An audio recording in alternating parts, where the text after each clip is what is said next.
Hi, this is Wyatt Rice. You're listening to Bluegrass Jam Along, the podcast for anyone and everyone who plays bluegrass.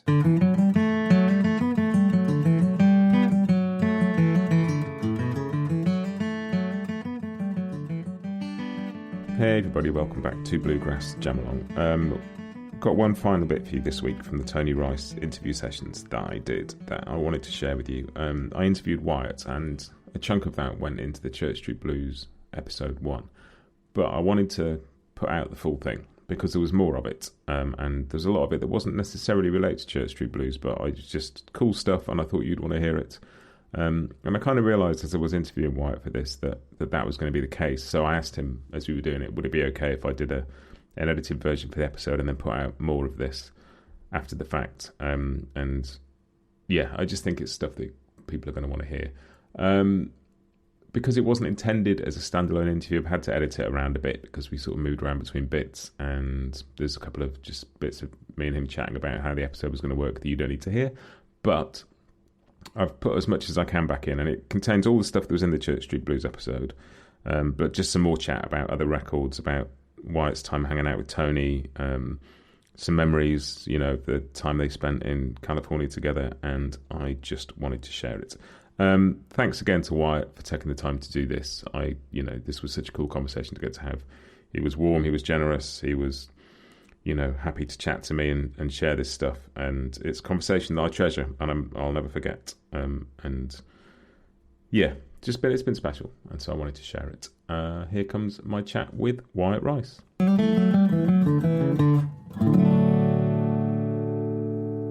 was trying to figure out a while ago, to the best of my memory, the timeline in which a lot of this stuff went down. And I always keep looking back, remembering that we had recorded Church Street Blues before the Backwaters record.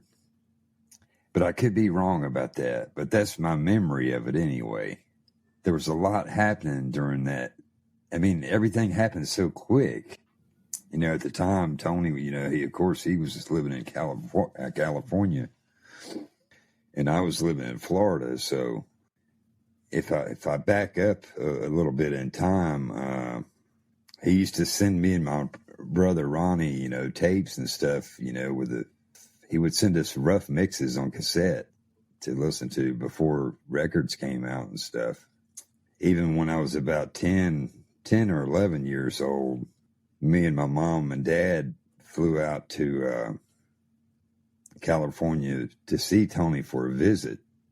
That was really exciting for me at that young of an age, because we had a jam session the next night. He had David Grisman and Daryl Anger come over, and we had a jam session, and we're going to stay a couple days and then fly back. And then I asked my mom, I said, I'd spoken to Tony about it first. I said, man, I'd like to stay. He says, well, see what Mom has to say about it. Because I was supposed to go home and go back to school. And then Mom says, well, I'm going to talk to Dad about it. And he was a little stricter. So in the end, I got my way. I got to stay. And during this time, I actually got to stay a couple weeks. I think Tony and my mom had a lot to do with that, talking my dad into letting me stay. So that meant me flying back home by myself. And I remember Tony saying, oh, he'll be just fine. Don't worry about it. And he said, we'll make sure he gets to the plane. And so you can imagine, I'm just, like I said, 10 or 11 during this period. So after Mom and Dad left, Tony, every day we went to Grisman's house. This was during the time that they were rehearsing to do the first David Grisman quintet record. So they would have rehearsals at Grisman's house. And I was there for a lot of, all that. And at the same time, Tony was recording a solo record, one just called Tony Rice. that was on Rounder Records. It's the one that had a few songs on it I can remember, like Banks of the Ohio and the Grisman tune there, Rattlesnake. That happened first, and then I was just blown away as a kid about this new acoustic music. I kind of knew then, I said, man, this is what I want to do one of these days. So fast forward in time, you know, when I turned, 16, 17 years old, I used to call Tony up and bug him on the phone. He knew that I wanted to play really bad. So some of the tunes, like I learned back then, was like one of the first ones is one he wrote. He showed me a few chords to it. Prior to that time, you know, I just knew, you know, some bluegrass tunes and flat picking tunes and such, and nothing too much about that music that I was so excited about. Anyway, yeah, fast forward to when I was 17 years old, Tony had called me, and I can't remember, like I said, I can't remember absolutely the timeline on this of which record was recorded first. I always keep remembering that it was Church Street. So I was so excited about it. I said, man, I've really hit it big time this time. I said, I'm going to go to a studio and record. So Tony flew me out. There was a lot of flying. I mean, like I said, a lot happened, man. I was flying back and forth, you know, 2 or 3 times during those years, you know, 1982. And I stayed out there with him for quite a while, almost a year or two.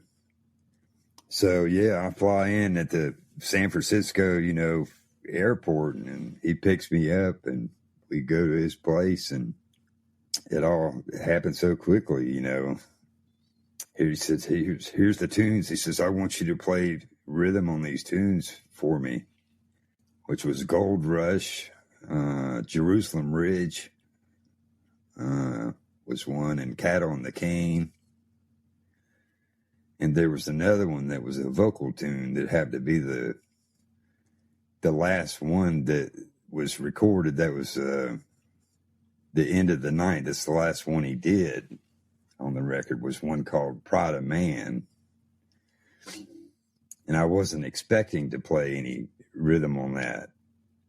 And this happened in a period of, like, you know, a short time span of, you know, three days for the whole record. Right. If my memory recalls right. So I was just in heaven, man. I was so happy to be there doing what I was doing, even though if it's just, you know, playing rhythm. We'll be right back with you just after this. Bluegrass Jam Along is proud to be sponsored by Collings Guitars and Mandolins. If you're attending the NAMM show in January, stop by the Collings booth to say hello to the team, get hands-on with their selection of customised acoustics and electrics, and check out some exciting new prototypes they're working on for 2024. They'll also have a few of their world-class artists on hand demoing various instruments. And if you can't attend, don't forget to follow their Instagram and Facebook accounts throughout the show for photos, videos, and the latest news. Collings guitars are hand-built from the sound up in Austin, Texas.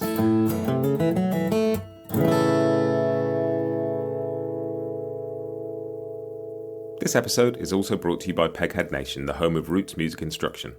If one of your 2024 resolutions is to improve as a musician, Peghead Nation is the place to go. They have 65 streaming video courses for guitar, mandolin, banjo, fiddle, dobro, bass, and ukulele from some of the leading names in acoustic music. Courses cover bluegrass, old-time, Irish music and swing, plus lessons dedicated to improvisation, theory and ear training. Your first course is just $20 a month, and you can add more for $10. Try any course free for a month with the promo code JAMALONG. Make 2024 a year of more music at pegheadnation.com.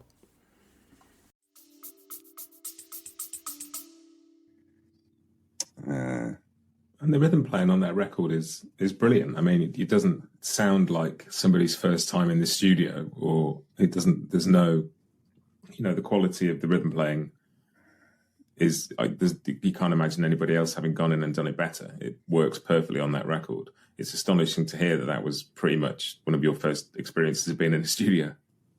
Yeah.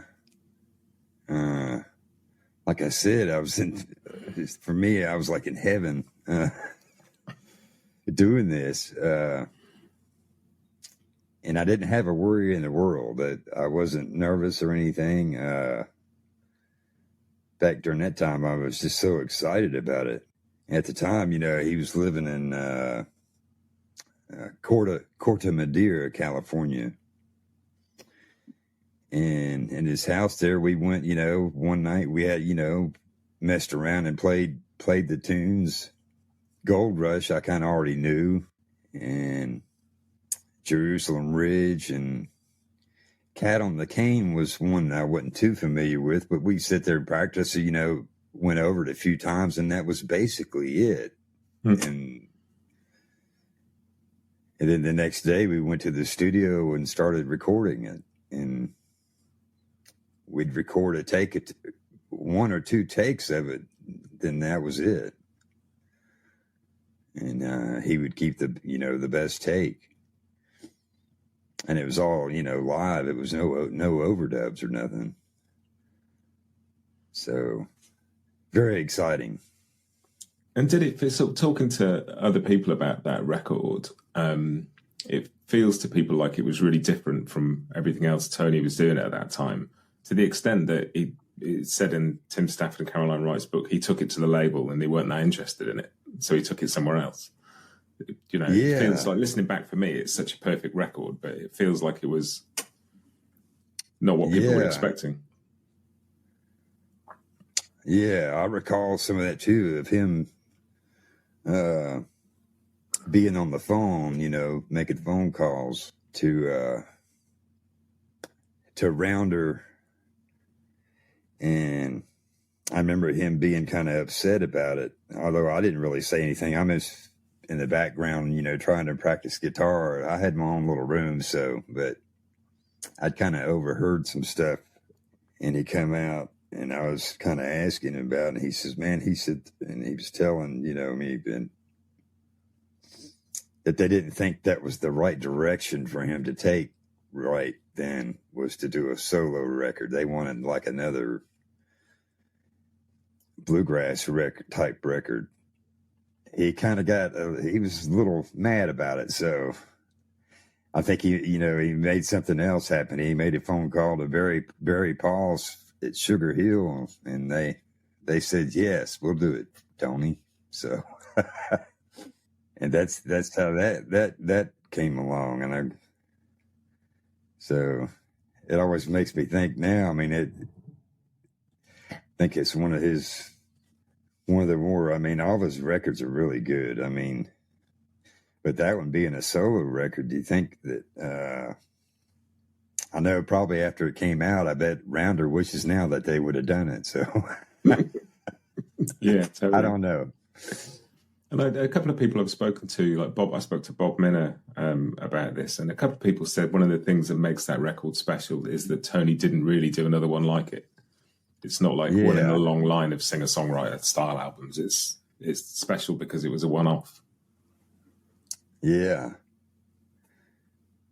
He already had, he had it planned out what he wanted to do, and had it, he already knew in his head exactly what he wanted to do for that record. So, and previous records, and the ones after that too. He always had a in his mind exactly what he wanted to do. And do you remember which guitars you used on Church Street Blues? I'm guessing Tony probably played the D28. Yes, he used his D28. At the time, I had a 68 D18 I used on Church Street Blues. And I also used it some on Backwaters, too, with the exception of one song.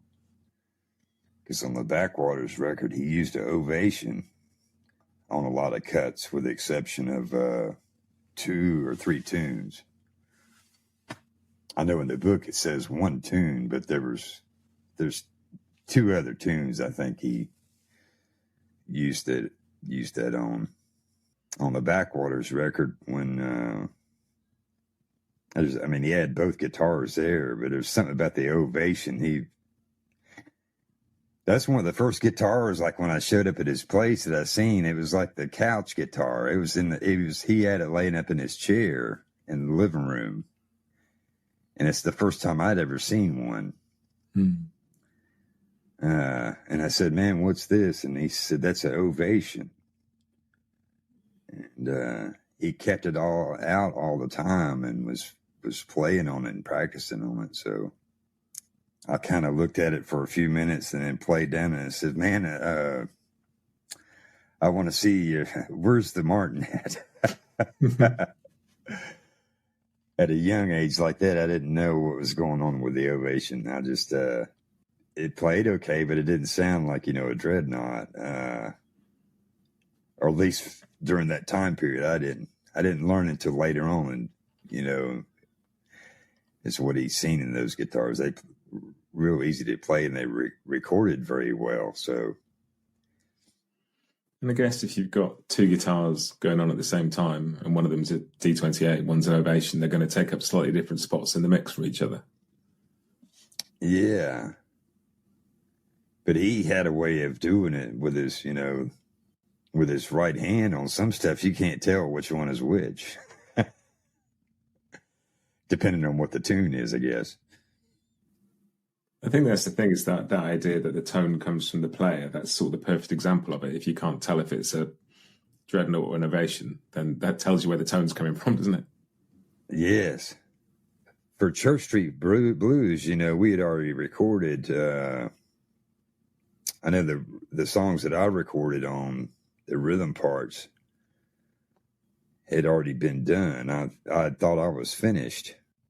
And he had done his solo stuff in there, and I was in the control room the whole time, just hanging out, watching this all go down. So, and when it came to the last tune on the third night, the third or fourth night, maybe, I can't remember. I'm going to say the third night because I believe it was 3 days.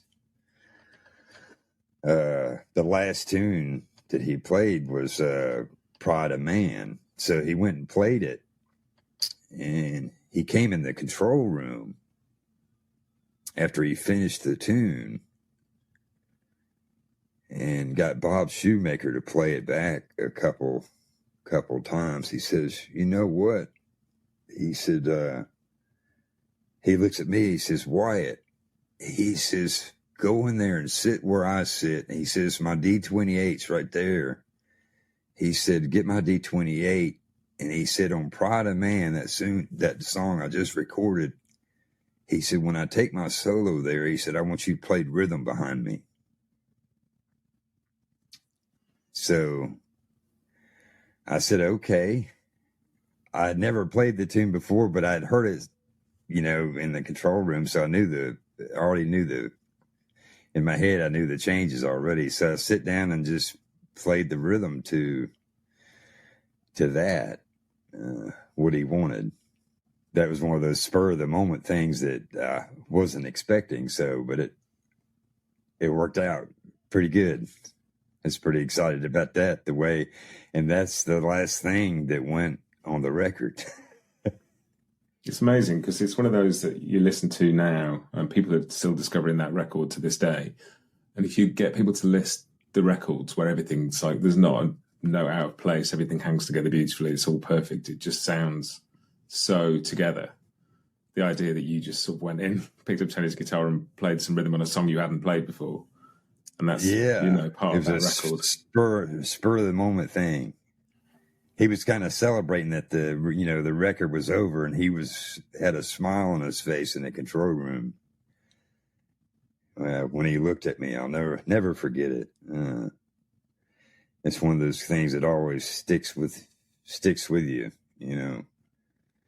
that I'll never forget any of it. That was some of the best highlights of my being around Tony back then. Doing that stuff was all so new to me. It was just so exciting, and especially when Backwaters came around, and then all the other stuff that we did, like in between times, the memories. of stuff we used to go out and do. We would go to San Francisco, and he had a 1970 Dodge Challenger that he called Space Grass. That was the name of the car. So we'd go to San Francisco, and he took me to different places. We'd go hang out at Tower Records then and buy some records and bring them home, and we would listen to them. And there's so much other stuff we did. We went to the Great American Music Hall and got to see Oscar Peterson Trio play, live. He had gotten us tickets for that event. And that was one of his favorite piano players. One thing he taught me very well at that age of 17 is he turned me on to a lot of jazz music, because that's what he listened to mainly. There's a lot of, John Coltrane and Oscar Peterson, several records. And he likes, different bass, Bill Evans, and one of his favorite bass players was Niels Pedersen. So any record that he had him on, played bass on, he had so many jazz records.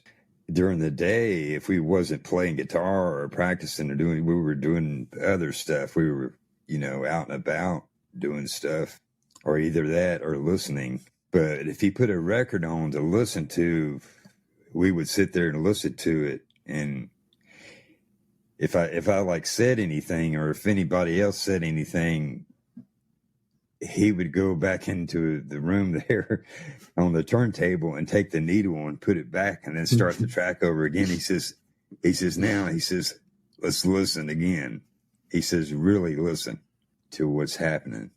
It sort of sounds from a few bits that I've read that Tony found Church Street Blues quite hard to make, just from the point of view of being so exposed all the time and used to being in a band situation, in a band setting, that he sort of found that quite a challenge.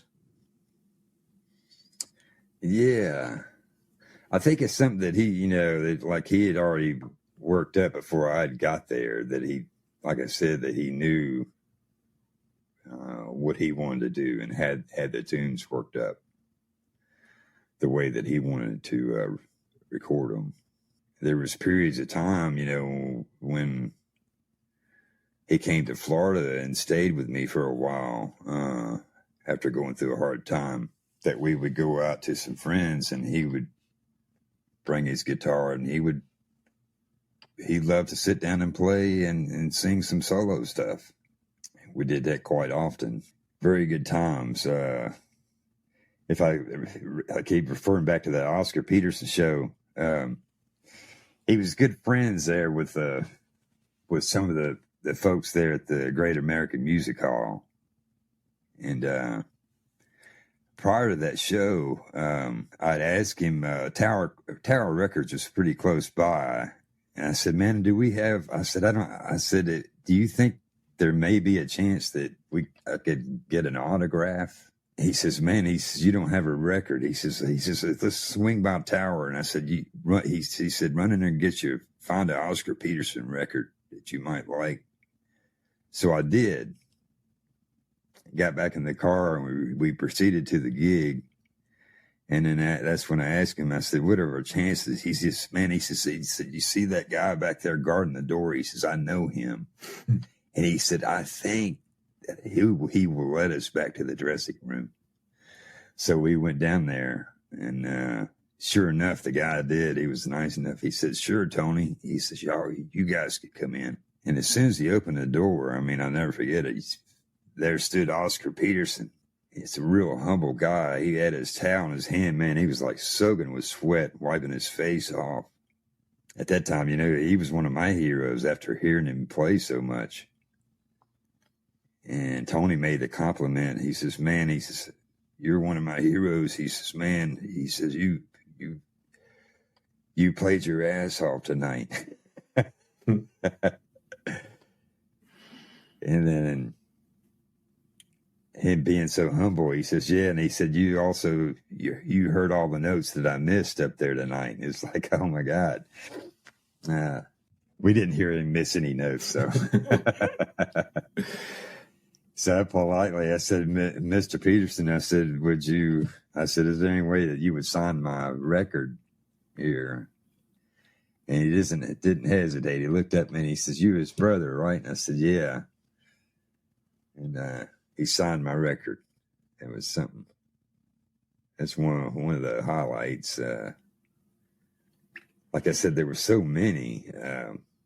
We were into photography back then. I'd gotten a camera, and Tony was looking at getting a camera back then too. We got into different hobbies, like taking pictures. He took it to another level than I did. And then there was the Rubik's Cube thing that we got into for a while. He had figured it out on his own, and I'd bought one when I was in Florida trying to figure the thing out. And I'd gotten to one point to where I could not get the very last one or two colors. So then it was time to fly out there. And he says, man, did you figure out the cube thing? I said, I almost did. He said, man, I finally figured it out. On the airport, in one of the magazine shops there, I'd bought a book. They had one on the Rubik's Cube that had directions. So I finally looked at the book and figured out the last two I had to do. And then he went out and bought a book too. He bought a different one than I had. So we had two books on these. This is how serious we were into this little Rubik's Cube thing. So we would have contests to see which one could get it solved the fastest, and we would time each other. So that was a lot of fun. Like I said, a lot of good memories like that. And we would drive out, he would take me up to what they call Mount Tamalpais. I hope I pronounced that right, because I was asking him about Manzanita one day. I was asking him about names of tunes and stuff. And I said, where did Manzanita come from? He said, well, that's a shrub. It's a plant that grows here in the West. He said, let's get in the car. And he says, I'll show you one.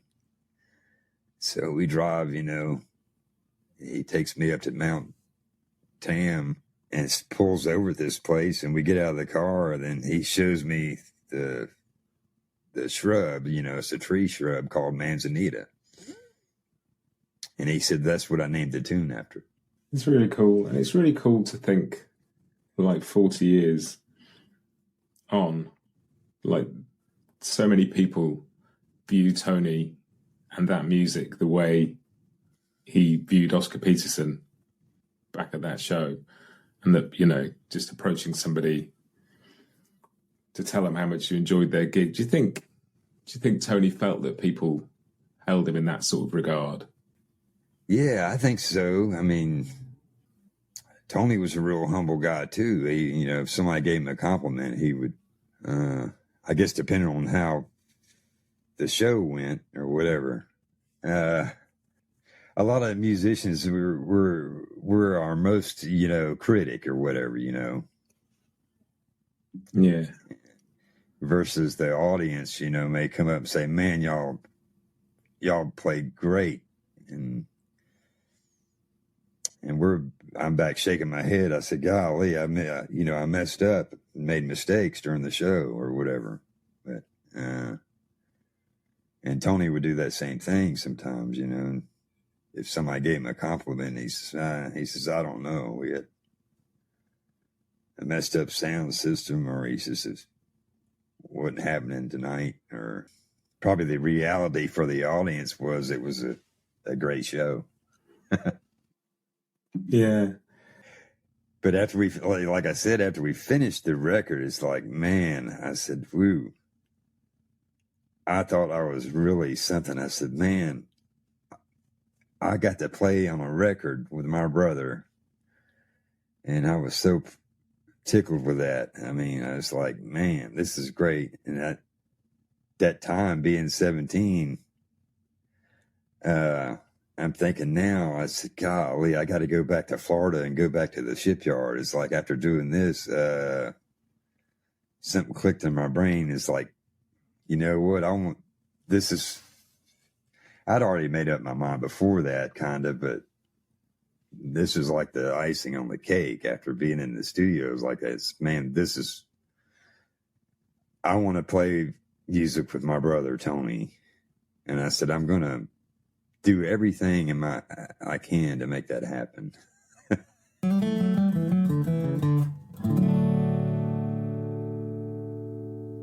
Matt, there's so much that went on during that time period, during that year of 82 and even up to 83. Things happened so quickly. I could probably write a book about it, the stuff that we did. I mean... Do you know, I think that's a book people would probably like to read. There's this, I'll tell you this is a funny story real quick. So we're at his house there in Corte Madera, and it wasn't a huge place, you know, it was a 2-bedroom, 1-bathroom place, and it had a fireplace. And I had my own little room in the back that he put me in to practice in during the backwaters thing, because I had to really learn some complex chords in a short period of time. So he would show me the tunes, you know, the chords to the tunes that I was, you know, playing on. And plus the other tunes on previous records too, because we also had a couple gigs around the time period. So not only had to learn the tunes for backwaters that we had to record on the chords, but the chords for the other tunes. So we'd have 2 45-minute sets of material. I was constantly back in that room from the time I got up, which is usually, you know, late morning. Tony was a night owl, so we'd stay up pretty late, get up and have some coffee or whatever, and then I would sit in that room and practice what he had showed me on those tunes, like all day long. And then when I thought I got it right, I'd come in there and play it for him, and he'd sit down and play the lead. And I always figured that prior records to that album, if you listen to them, like Still Inside and Acoustics, and even some stuff on Manzanita, on some of his solos, you will hear a rhythm guitar, and it's him. He would overdub rhythm over his lead stuff to fill that void of an empty sound. So I always figured that he wanted his rhythm behind his lead.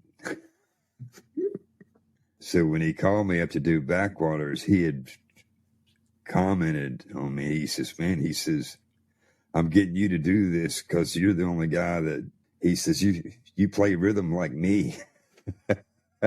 And he said, that's what I want behind my lead.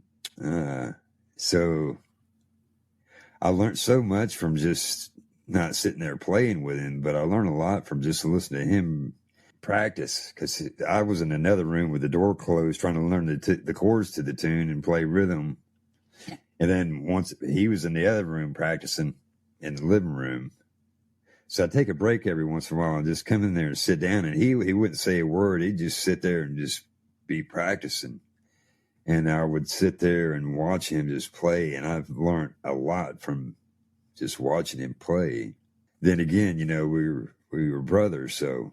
Is that sort of where the sort of similarity in rhythm styles came from you just listening to him play in those sort of settings? Because your rhythm playing sounds a huge amount like Tony's in some instances. Yeah, it was nothing I was aware of. It was something I think I naturally learned by just listening to him. And then I would go and I would hear what he played and then go back in the room and then try to play what I heard. And after a while of practicing, you know, there was a lot of practice. You know, I'd practice 7 or 8 hours a day, every day. And I was so into the rhythm and the chords. It was something new and exciting besides just G, C, and D. Yeah.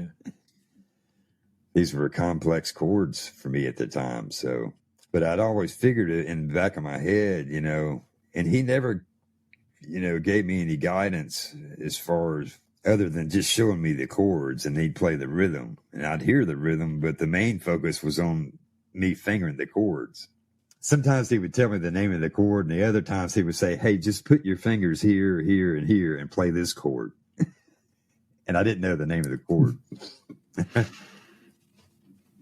Even though I'd had music theory class in middle school and high school, but it was not for guitar. I had learned how to read music and took music theory.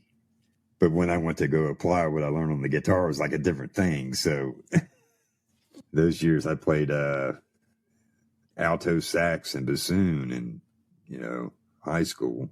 And it's been a great life for me. But all the years, then after that, things started, he had other things going on. Like you said, the Bluegrass Album Band. And then it came to a point where he wanted to do a unit band and make a go of that.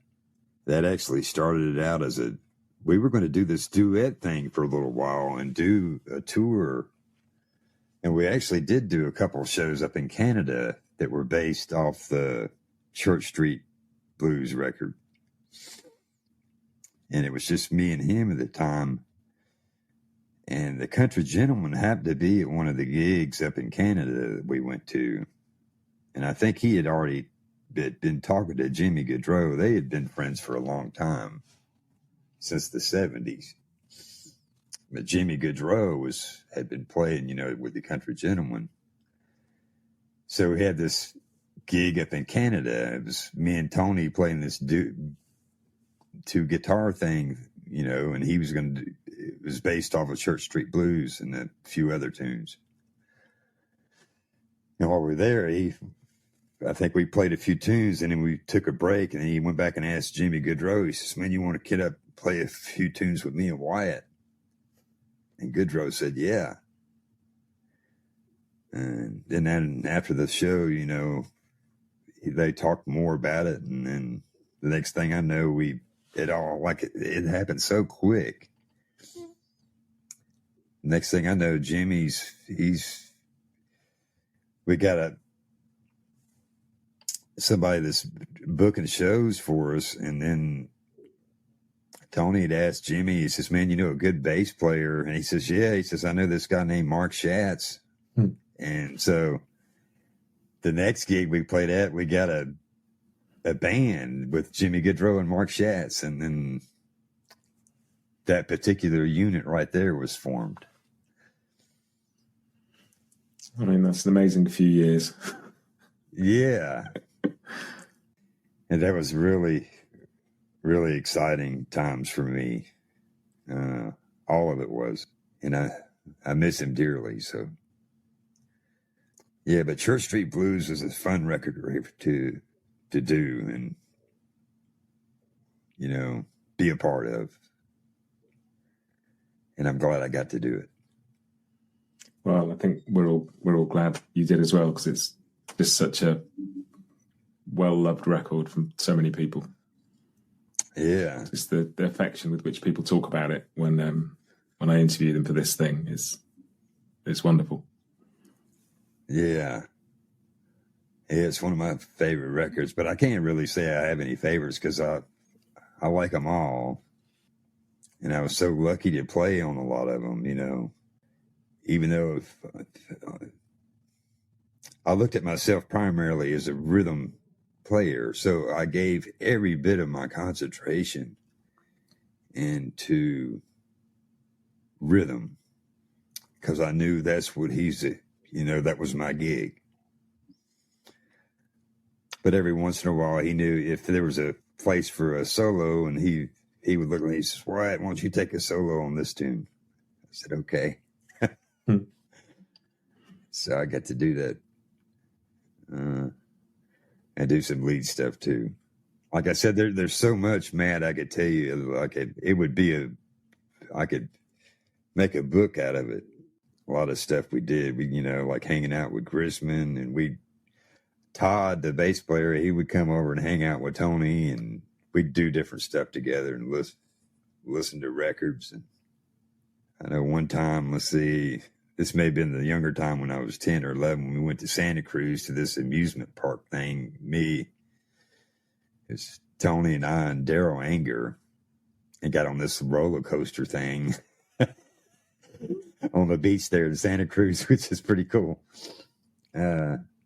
Stuff like that, that we got to do. All kinds of things. And see different musicians play. He was very aware. He'd get the paper and keep up with one time the Osborne brothers were playing out there, Bobby and Sonny. And this one night out of the blue, he says, man, the Osborne brothers is going to be there tonight at this place. I think it was close to San Francisco or whatever.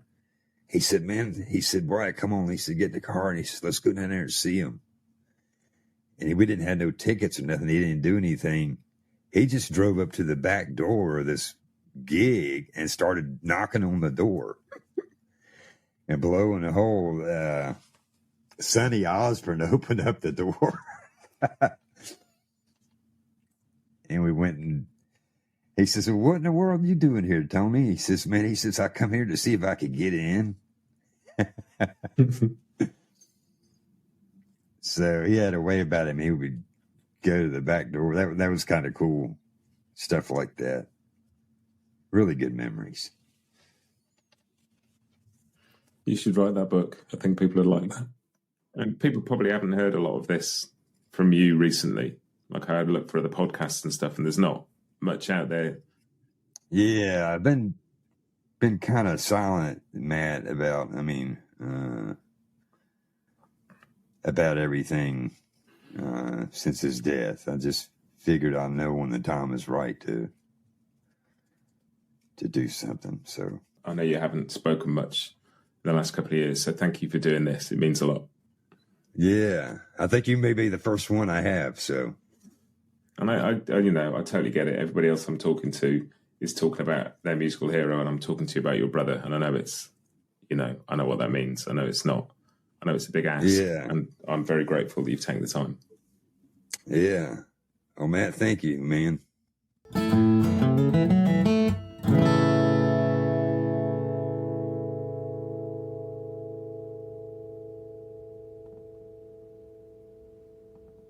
Bluegrass Jam Along is proud to be sponsored by Collings Guitars and Mandolins, making some of the finest guitars and mandolins in the world since the 1970s.